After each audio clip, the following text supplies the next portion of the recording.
Hello दोस्तों। तो आज बात करेंगे C S P D C L JE exam के बारे में, जिसकी अभी भी वैकेंसी निकली है और बम्पर वैकेंसी निकली है और पूरे के पूरे 3 साल बाद यहाँ पे ये वैकेंसी निकल के आई है।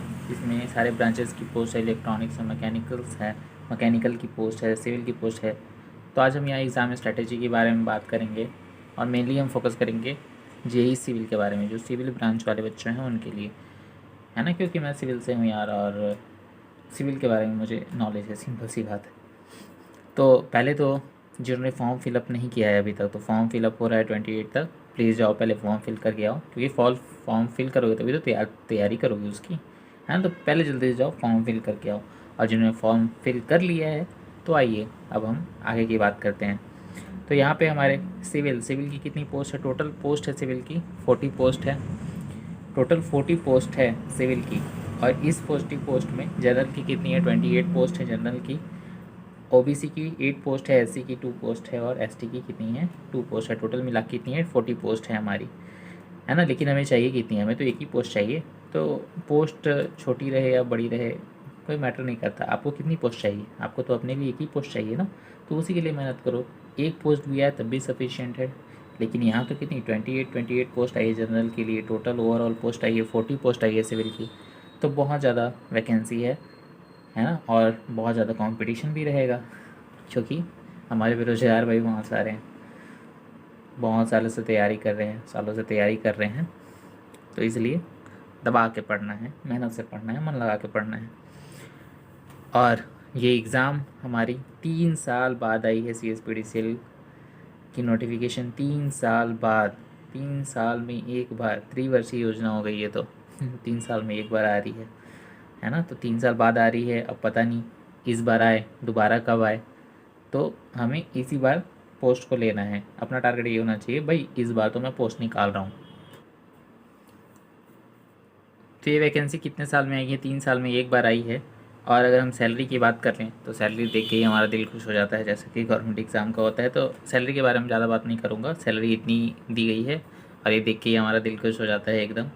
लेकिन जो एक्सपेक्टेड एग्ज़ाम डेट होगी अब क्या होगी? फॉर्म फिलअप तो कब तक हो रहा है? फॉर्म फिलअप हो रहा है 28 तक, 28 ऑफ अक्टूबर, 28 अक्टूबर तक फॉर्म फिलअप होगा। अगर हम पिछले बार हिस्ट्री की बात करें C S P D C L की, जो पिछले बार एग्ज़ाम हुआ था 2018 में एग्ज़ाम हुआ था, उसका फॉर्म जब इंड हुआ था फिलअप का, उसके 1 महीना बाद उन्होंने एग्ज़ाम ले लिया था।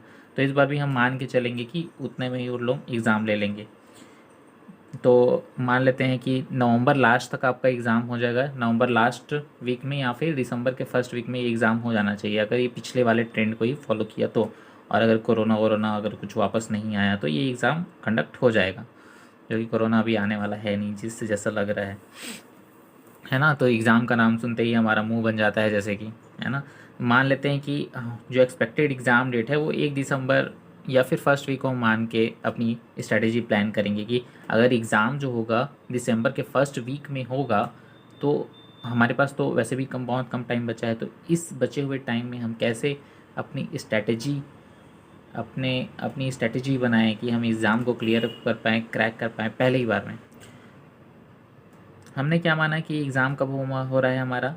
दिसंबर के फर्स्ट वीक में। मान लेते हैं कि एग्ज़ाम जो हो रहा है हमारा 5 दिसंबर को होगा, उसके हिसाब से मैं स्ट्रैटेजी बनाया हूँ अपनी। मैं ये भी नहीं बोल रहा हूँ कि 5 दिसंबर को ही एग्ज़ाम हो जाएगा। एग्ज़ाम जो है वो फर्स्ट वीक में भी हो सकता है दिसंबर की, 1 दिसंबर से लेके 7 दिसंबर तक कुछ भी हो सकता है। या फिर ये हो सकता है कि एग्ज़ाम कब हो जाए? नवंबर के लास्ट वीक में, है ना। तो अपनी स्ट्रेटेजी उसी हिसाब से बना लेना। मैंने अपनी स्ट्रेटेजी बनाई है, जो मैं यहाँ आप लोग जो देख रहे हो, ये 5 दिसंबर को मान के बनाई है। तो देखो, आज की डेट जो मैं बना रहा हूँ वीडियो, ये 10 अक्टूबर से लेके 5 दिसंबर तक का हमारे पास टाइम है। 10 अक्टूबर से लेके 5 दिसंबर तक टोटल हमारे पास कितने डेज़ हैं? टाइम कितना लेफ्ट बचा है? 54 डेज़ हमारे पास लेफ्ट हैं। और 54 डेज़ हैं, बस 54 डेज़ हैं हमारे पास, ओनली 54 डेज़। ये 54 डेज़ आपको क्या करना है? अपनी ज़िंदगी के बेस्ट 54 डेज़ बनाना है ना। तो इन 54 डेज़ में हमारी स्ट्रेटेजी क्या रहेगी? हमें क्या क्या पढ़ना चाहिए, कैसे क्या क्या सिलेबस है, क्योंकि C S P D C L ने कोई सिलेबस डिफ़ाइन किया नहीं है। टी सी एस एग्ज़ाम ले रहा है, रैंडम पैटर्न पे एग्ज़ाम लेता है। अब पिछले साल उन्होंने क्या किस पैटर्न पे एग्ज़ाम लिया था, क्या क्या क्वेश्चन पूछे थे, वो सब भी हम आगे देखने वाले हैं। तो एग्ज़ाम की थोड़ी बात कर लेते हैं। एग्ज़ाम की बात, तो एग्ज़ाम में टोटल 100 क्वेश्चन रहेंगे।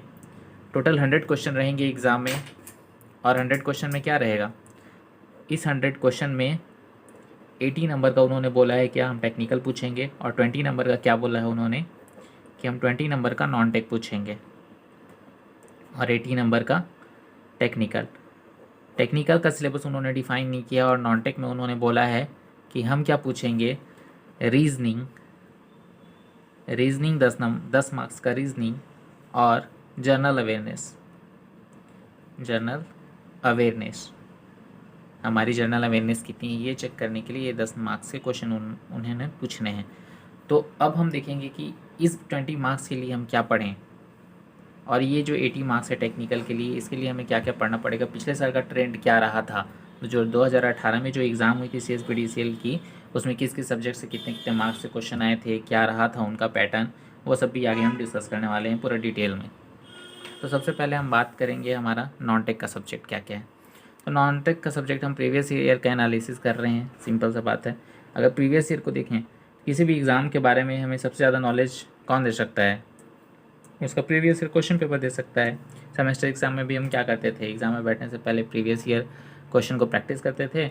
वैसे ही हर एग्ज़ाम में होता है, गेट का एग्ज़ाम दोगे आप तब भी प्रीवियस ईयर प्रैक्टिस करोगे, क्योंकि उसे ट्रेंड समझ आता है कि एग्जामिनर आखिर पूछ क्या रहा है।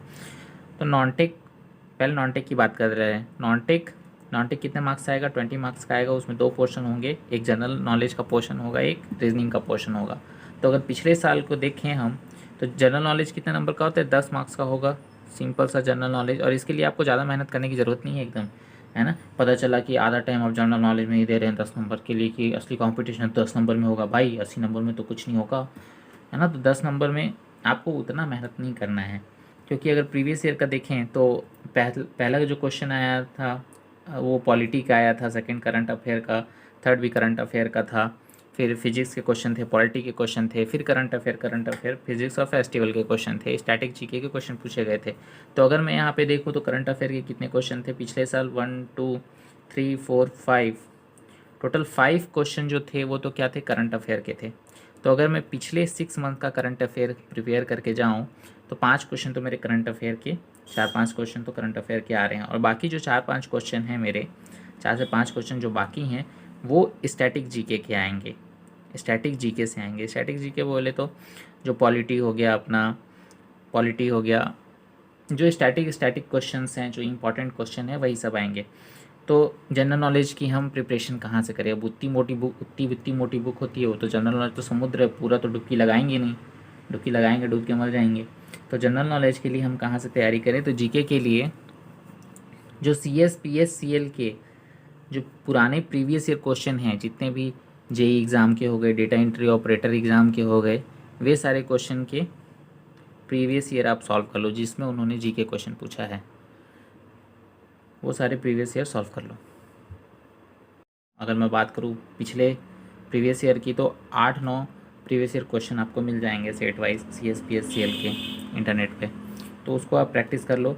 और मनोहर पांडे की एक बुक आती है 30 रुपये वाली, वो एकदम छोटी सी पतली सी बुक होती है। अगर आप वो वाली प्रैक्टिस बुक कर लोगे, मैं आपको 1 मिनट बुक दिखाता हूँ, मेरे पास वाली बुक है, ये रहा, ये मनोहर पांडे की बुक है, मनोहर पांडे 30 रुपये वाली बुक है, सामान्य ज्ञान की एकदम पतली सी बुक है, और इसमें केवल इंपॉर्टेंट क्वेश्चन ही दिए गए हैं। तो अगर आप ये वाली बुक भी कर लेते हो तो सफिशिएंट होगा इस एग्ज़ाम के लिए। दूसरा हमारी बात करें रीजनिंग की, तो रीजनिंग भी 10 मार्क्स का होगा, है ना। तो अगर प्रीवियस ईयर पेपर की बात करें तो जिन जिन टॉपिक से पिछले बार क्वेश्चन पूछा गया था उन टॉपिक का तो पहले पक्के कर लो। 10 क्वेश्चन पूछे गए थे, और 10 के 10 क्वेश्चन अलग अलग रीजनिंग के टॉपिक से पूछे गए थे। तो इतनी बात तो क्लियर कर लो कि टॉपिक रिपीट नहीं हो रहा है, मतलब कि रीजनिंग का पूरा सिलेबस आपको पढ़ना पड़ेगा, कोई भी टॉपिक से पूछ सकता है। पहला जो क्वेश्चन पूछा था वो नंबर सीरीज़ का पूछा था, मिसिंग नंबर जैसे हो गया 1 2 3 डैश डैश डैश, बीच में ब्लैंक रहता है, मिसिंग नंबर क्या होगा, इस टाइप का क्वेश्चन था। दूसरा डायरेक्शन एंड डिस्टेंस टॉपिक से था, तीसरा एनालॉजी से था, सिलोगिज्म से था, लेटर सीरीज़ और पजल से था, क्यूब से क्वेश्चन था, मिरर इमेज से क्वेश्चन था, ब्लड रिलेशन वाला क्वेश्चन था, डिक्शनरी से क्वेश्चन था, और कोडिंग डिकोडिंग का क्वेश्चन था। तो आपको रीजनिंग के इतने टॉपिक तो पहले अच्छे से 100% इतने टॉपिक तो आपको करके जाने हैं, और बाकी जितने टॉपिक बचे रीजनिंग के वो सारे टॉपिक्स भी आपको कर लेने हैं, जिससे कि अगर एग्ज़ाम में नया क्वेश्चन आ गया किसी अदर टॉपिक से तो आप उसको भी कर लो। हमें आ रहा रीजनिंग में टारगेट होना चाहिए कि 10 मार्क्स का रीजनिंग आएगा, और ये 10 मार्क्स के रीजनिंग जो होते हैं एकदम ईजी लेवल के होते हैं। अगर पिछले साल वाली बात करें हम तो पैटर्न को, क्योंकि जेई का एग्ज़ाम है रीजनिंग ईजी देगा, तो हमारा टारगेट होना चाहिए कि 10 में 10 लाना है अपने को। 10 में 10 तो ये तो कहीं नहीं जाएगा अगर आप रीजनिंग को अच्छे से कर लेते हो तो। और जनरल नॉलेज में टारगेट क्या, 10 में से आपका अगर करंट अफेयर पढ़ लोगे तो 4-5 नंबर तो आ ही जाएगा, मतलब 10 में से 6-7 आपके नंबर्स यहाँ से आने चाहिए करंट अफेयर में से, उससे कम नहीं आने चाहिए आपके, क्योंकि कंपटीशन बहुत हाई है और पढ़ने वाले बहुत सारे बच्चे हैं। अब रीजनिंग की बात हुई तो रीजनिंग आप कहाँ से पढ़ेंगे, तो रीजनिंग किसी भी इतने सारे यूट्यूब चैनल हैं, है ना, रीजनिंग भर के रखे हैं सारे चैनलों में, ये रीजनिंग भरा हुआ है। तो आप किसी भी चैनल से रीजनिंग का टॉपिक उठाइए, वाईफाई स्टडी हो गया, चाहे एग्ज़ामपुर हो गया, किसी भी चैनल से रीजनिंग का टॉपिक उठाइए, अड्डा हो गया, अड्डा 247, आप किसी भी चैनल से पढ़ सकते हैं यहाँ पे। अब बात करते हैं हम हमारे टेक्निकल सिलेबस की।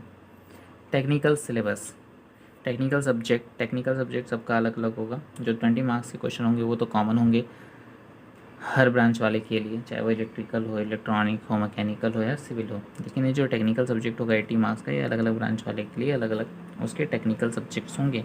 हम यहाँ पे सिविल की बात कर रहे हैं। सिविल टेक्निकल सब्जेक्ट कितने मार्क्स के होंगे, टोटल 80 मार्क्स के होंगे। और 80 मार्क्स की बात करें तो, और ये एग्ज़ाम कौन ले रहा है, TCS ले रहा है।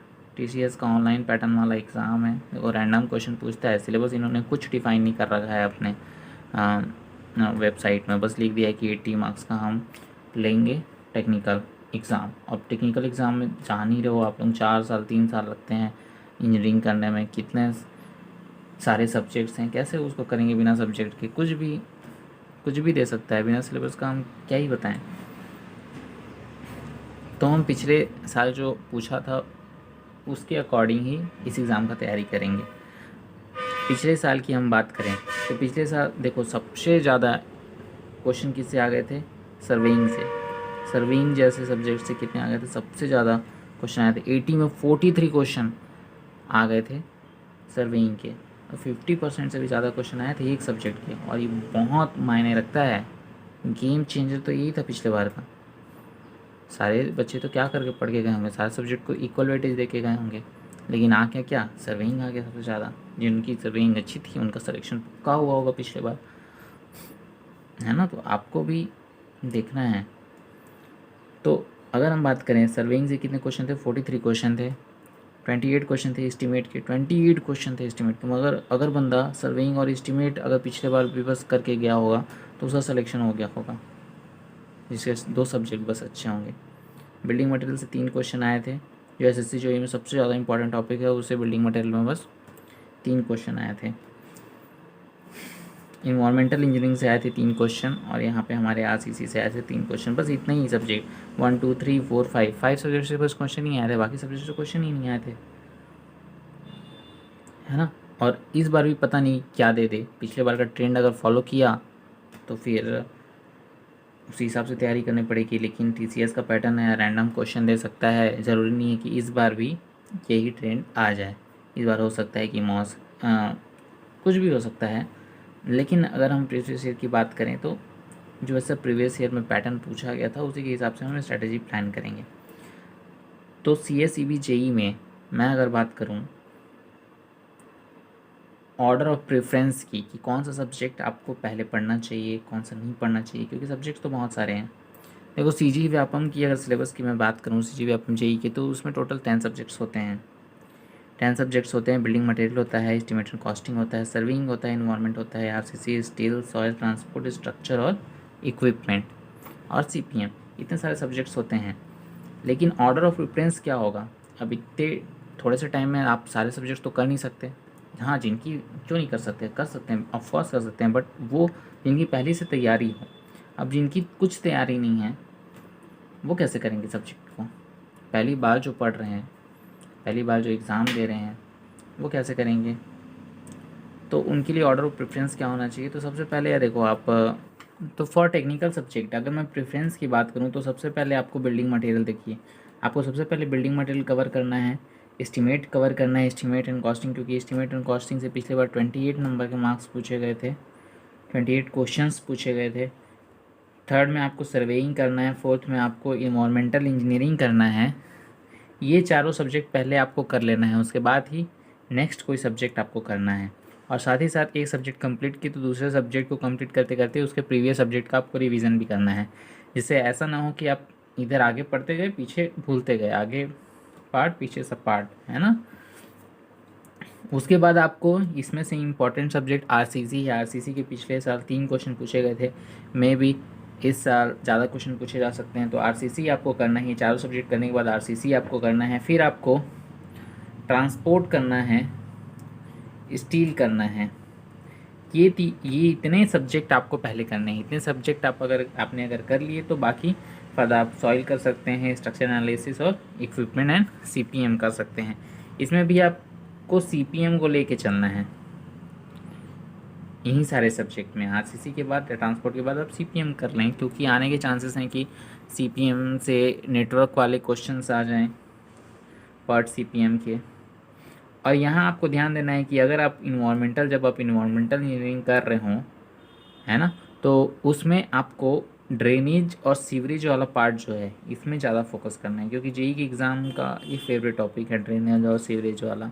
पी ट्रैप, एस ट्रैप, कौन कौन से ट्रैप होते हैं, है ना, ड्रेनेज सिस्टम क्या होता है, सीवरेज सिस्टम क्या होता है, ये सब उसके फेवरेट टॉपिक हैं।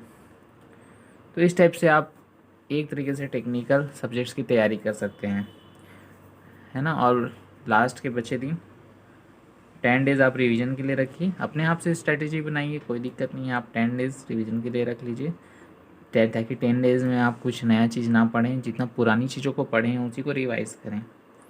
और अगर क्वेश्चन प्रैक्टिस के लिए बात करूँ तो आप टेक्निकल के लिए प्रीवियस ईयर का एसएससी जेईई प्रीवियस ईयर की बुक आती है आईएएस मास्टर की, वाली बुक को सॉल्व कर सकते हैं। ये सारी बुक तो आपके पास होगी ही, मैं मान के चल रहा हूँ ये सारी बुक आपके पास होंगी।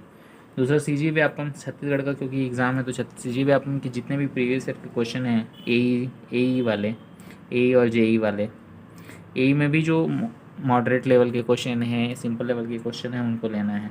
छत्तीसगढ़ में जितने एग्ज़ाम हुए हैं प्रीवियस ईयर सारे क्वेश्चन पेपर होंगे आपके पास, उन क्वेश्चन पेपर को सॉल्व करना है आपको। और यूथ पब्लिकेशन की एक बुक आती है ऑल स्टेट एई जेई वाली बुक, उससे आपको क्वेश्चन की प्रैक्टिस करनी है, तब जाके आपकी ये एक स्ट्रैटेजी है, आप इसको फॉलो कर सकते हैं, या तो फिर आप अपने तरीके से भी कोई स्ट्रैटेजी बना सकते हैं। सबकी स्ट्रैटेजी अलग अलग होती हैं, मैंने अपने अकॉर्डिंग सूटेबिलिटी को ध्यान में रख के बनाया है।